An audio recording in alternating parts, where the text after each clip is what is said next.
Guys, today we're going to dive into a Gen 4 GM truck Norris cam 4.8. So we're going to use, for an example today, we're going to use a 2011 Silverado 4.8 liter. So you threw a truck Norris cam in here. This goes for 5.3 as well, I guess, or a 6 liter. Doesn't really matter. But truck Norris cammed Gen 4. Hell, this can even go for some Camaros and stuff. But again, we're going to just focus on Silverado because I do a ton of this.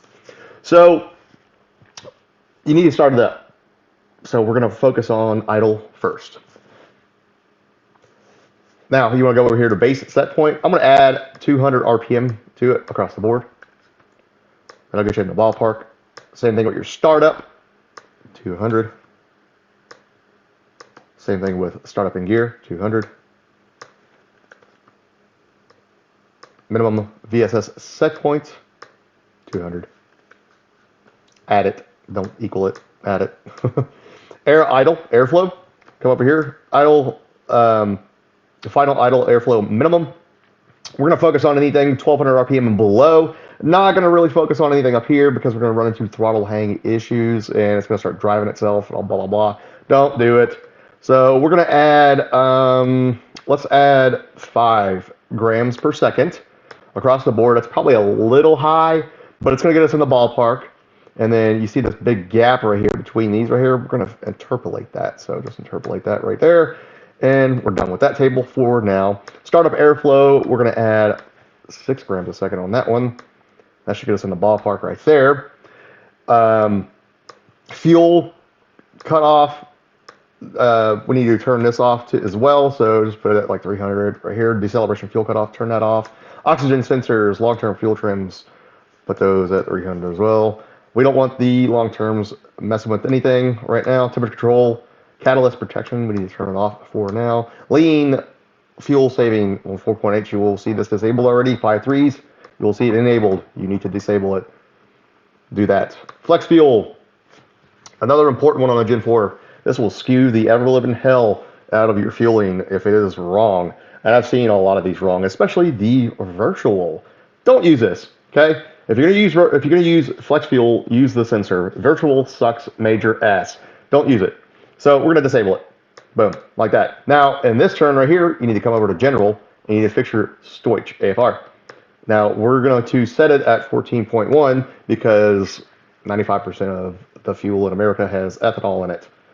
If you have ethanol in it up to 10%, quote unquote, you need to put it at this Stoich right here. If you're running pure gas, put it at 14.6, 14.7, it'll be fine. Leave it alone. Come over here. Let's see, airflow.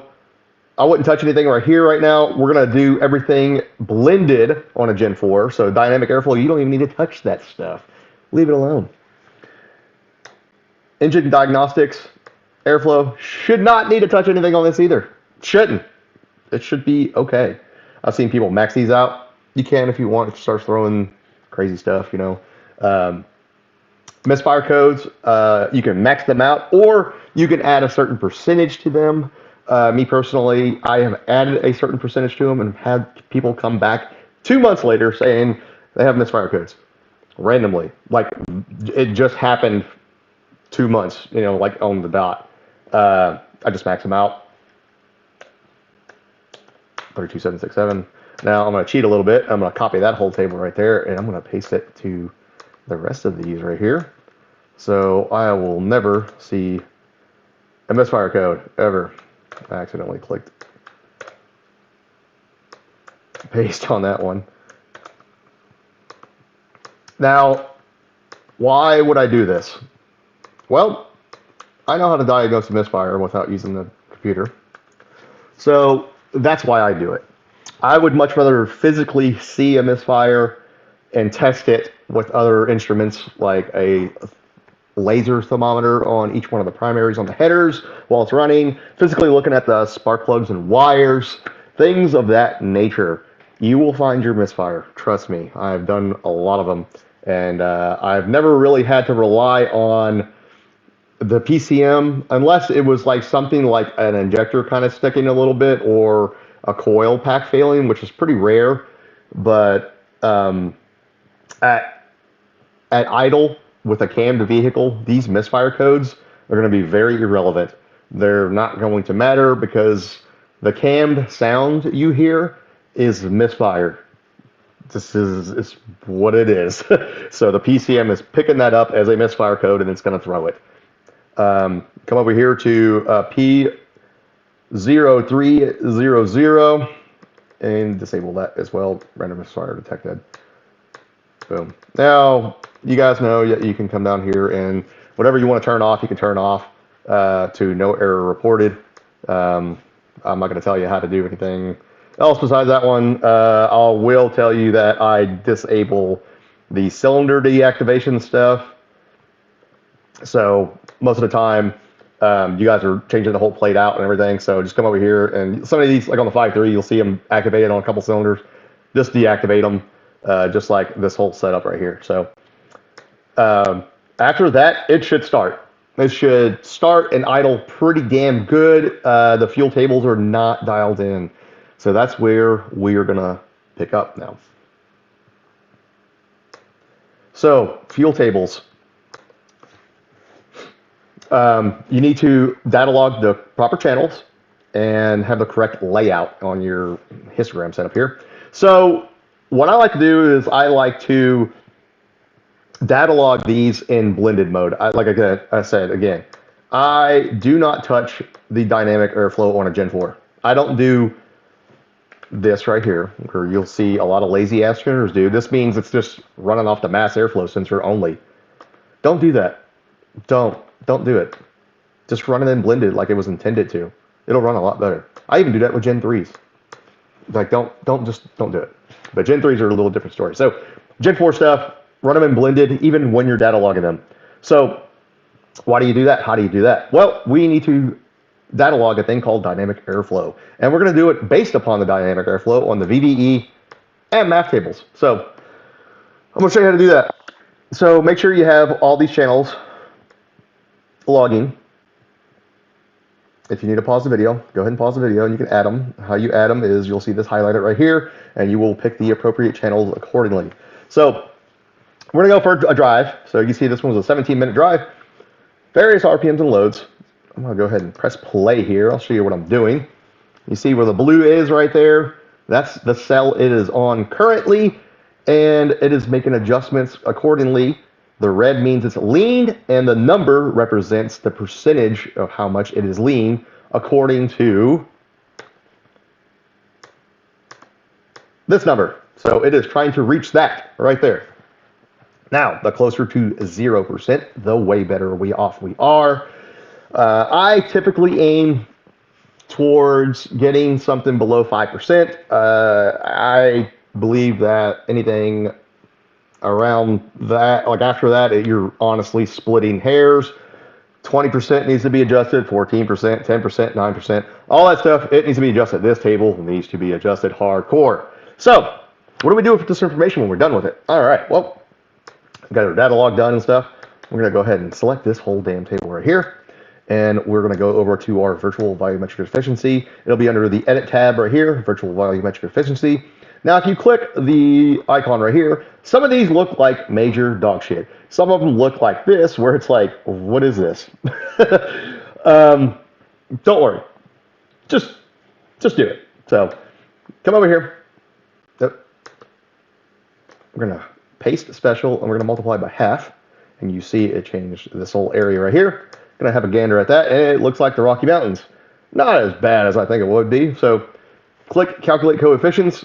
To me, that looks pretty good. I'm going to flash that and rinse and repeat. But before I do that, I need to copy it to another mode here. So select the whole table again. Go to manifold switch open. Paste it. Calculate coefficients. And it should match the closed table right there. Done with that. And then you save it. Now do your math table too before you flash it and log it. Now you notice this one has 200%. Some of these Gen 4s run super damn lean, like anything below 3000 hertz, as you can see. Like, I mean, it goes from 10% to 57. So I would just go ahead and add that. I'm not going to like it, but I'm going to select this whole table, and we're going to go by half anyway.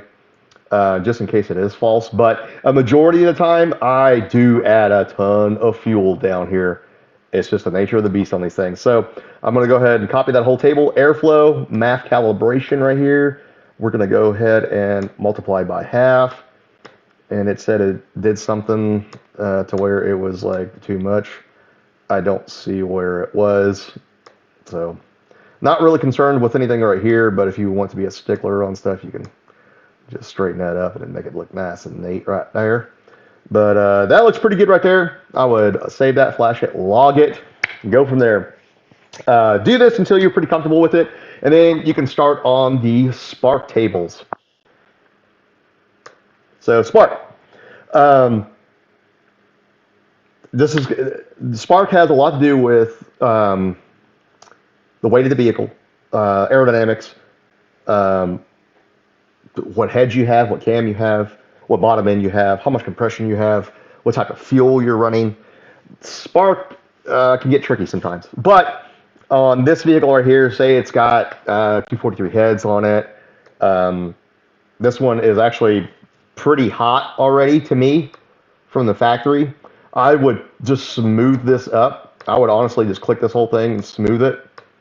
And that looks really good right there, actually.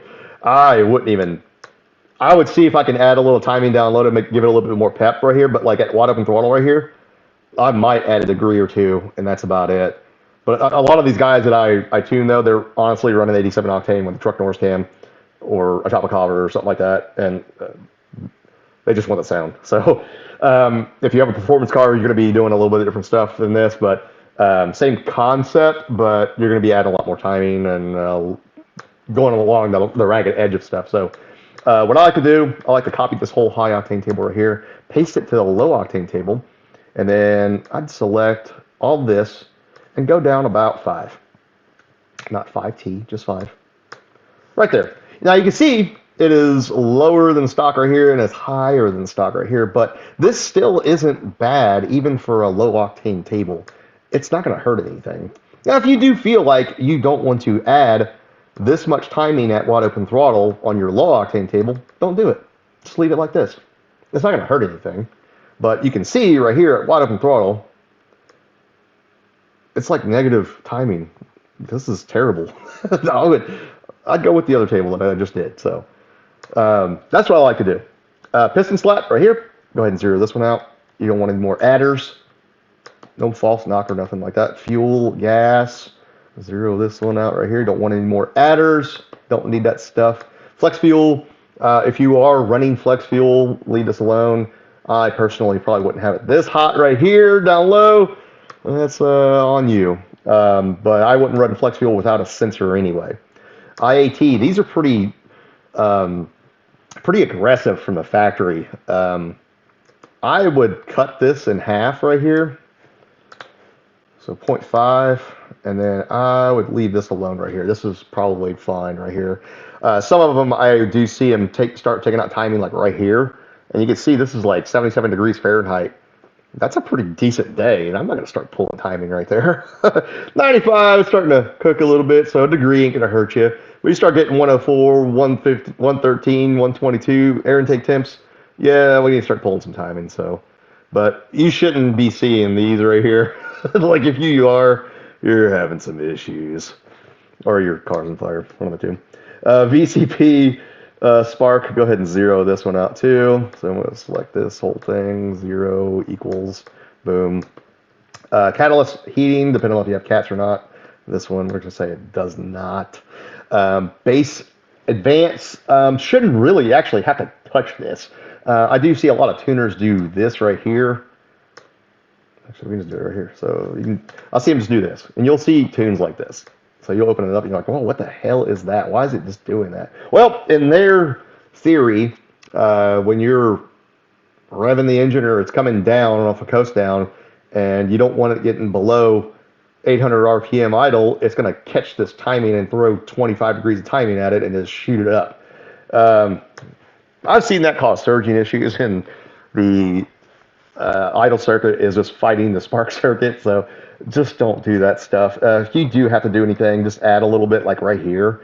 just add a couple of degrees, you know, or just you can select this whole table. It's not gonna hurt anything, but like say you want this whole thing at 20, that ain't gonna hurt anything. And you can, if you really want to smooth it out, just select this right here and make it a little bit more professional looking. It's gonna look like hammered dog shit anyway. I mean, that's the factory one right there, so wouldn't be too concerned with it. Just to be honest with you, shouldn't have to do anything to the adder or the cranking. I actually did have a a C6 Corvette with an LS2. I actually had to add a ton of timing to warm startup. Most of the time, I never have to mess with this table ever. But on that car, it wanted it for whatever reason, so I gave it to it. But that was kind of a one in a million thing, I guess, with me. So, but on your truck Norris top copy camera, you should not be able, shouldn't need to touch that table. Overspeed and underspeed on your idle adaptive spark control. This is where you can make them quote unquote chop. You can have that rotary sound that everybody loves for some reason. You know, it's like brat, brat, brat, brat, brat. You make this as aggressive as possible, and it will sound like that. My personal opinion, it is kind of like sticking a banana down your pants. It's just it appears bigger than what it really is. It's not gonna do you any good right there. So, and you'll have you'll have it pushing off the converter a lot harder too. And drive at a stop sign or a red light, it's gonna start trying to push the converter really bad. It starts sort of shaking you. If you're into that type of thing, go ahead and do it. If not, leave it alone. This is pretty aggressive already from the factory. I typically don't mess with these too much. I'll add a little bit down here. I'll put them at like 20, but like I won't mess with this portion of it. So just to give it that little bit of cushion, just in case I did miss, you know, this goal right here. We're just focusing on airflow right here. Now, what I like to do on this, say it is dipping down a little bit lower, I'll add a gram a second right here and then see where I'm idling at. But I'll add a gram a second or two right here just so it'll kind of catch a little bit and kind of throw it a little bit instead of just start fighting itself with the spark. So knock retard, I don't mess with this at all. Very rarely I have to mess with anything right here, even the burst knock. These things are pretty good about, you know, spark knock on. I mean, they're not stupid. So if you want to, you can zero this table out right here. But I have never had to mess with anything really on that table. I have some that don't run knock sensors, and then I'll zero the whole thing out and just turn them off in the DTCs and stuff. But most part, I don't really mess with it too much. From there, you can actually go log it. You know, again, you're gonna have to log your knock retard and all that stuff. So this one, you can see it had. I would not worry about anything right here. Like this is like 0.7, 0.1. That ain't nothing. It ain't doing anything. Now, if you're getting some 5, 10 degrees, yeah, you probably need to worry about that. You probably need to take that out. So I would, I'd come in here and highlight the whole table and then come over here to your main spark tables and then copy and paste accordingly. So just subtract it. All I gotta do is you can come over here, paste special, and then subtract right here. I guess I had something, whatever. But anyway, it'll subtract whatever these numbers are right here. So now, Gen 4s, they're pretty cool. They're pretty smart. They get the job done very efficiently. Unlike a Gen 3, there's really not a lot to mess with in the idles area with it, especially if you're just doing a basic cam. You don't need to do anything with a torque follower or anything like that. A majority of the time, it's going to be in your final airflow minimum, and then your startup airflow, and then just the overall RPM. Again, it does a really, really damn good job at maintaining a well-balanced idle, whatever you set it at. It's not like a Gen 3 where it actually has an IAC sensor or like a little valve, and it reacts really slow. These react pretty fast, and they do a really good job at doing it. If you're having dip down issues and stuff, you're really going to have to add a little bit of airflow just to your idle circuit. I wouldn't mess with anything above 1200 RPM after your initial setup right here. You're going to run into like some throttle hang issues and stuff. Like that means you hit the pedal and it'll just hang at idle, or it'll hang at like 2,500 RPM for a second, then gradually come down slow.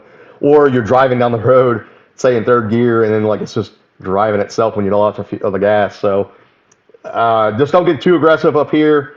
Mainly focus down here in the idle areas right here. And again, with your startup, if you're having trouble with it starting, I would just do a gram a second at a time. And if it flares up too much, just take it away. You'll get a little feel for it. Idle wise, like RPM, I have actually found that the truck Norris cam idles pretty good around here. In gear, man, I probably wouldn't go below 725. So a lot of them leave my house 750 to 800 RPM in gear. And in park neutral, it's not really a big a deal, but it kind of depends on, again, like in gear, if they have a stock converter or not, they have a 3000 converter, something like that. The gears, the tires, like all that stuff has something to do with that in gear idle, because it's going to want to push off the converter, or it's going to want to dip down low. Like it kind of depends on what kind of load you got on it. So the lowest I would go would be this setting right here. The highest I would go would be probably 775. Like them things, they tend to run pretty damn good around there. They're pretty consistent as far as that. And again, with all this stuff, just if you want to pause the video, just go ahead and copy whatever you need to copy. So I hope this helps somebody out. It's kind of just a video on how to data log a Gen 4 pretty much. I'm going to try to leave a link in the description below on the channels list right here and my layout right here. I'll just put a link to my store, just charge somebody $1 for it. So if you just want it, it's $1. It'll automatically just send it to your email. And if you need to know how to load the channels list and layout, I actually have a video I will link in the description below on how to do that. It applies for everything. So Gen 4, Gen 5, whatever you need to do. It just shows you how to do it in the VCM scanner. So anyway, I hope you guys enjoyed the video. I hope you learned something. Please like, subscribe, do all that YouTuber stuff. Leave a comment down below. Tell me what you learned. Tell me what you want to see, what you don't want to see, all that stuff. Catch you guys in the next one.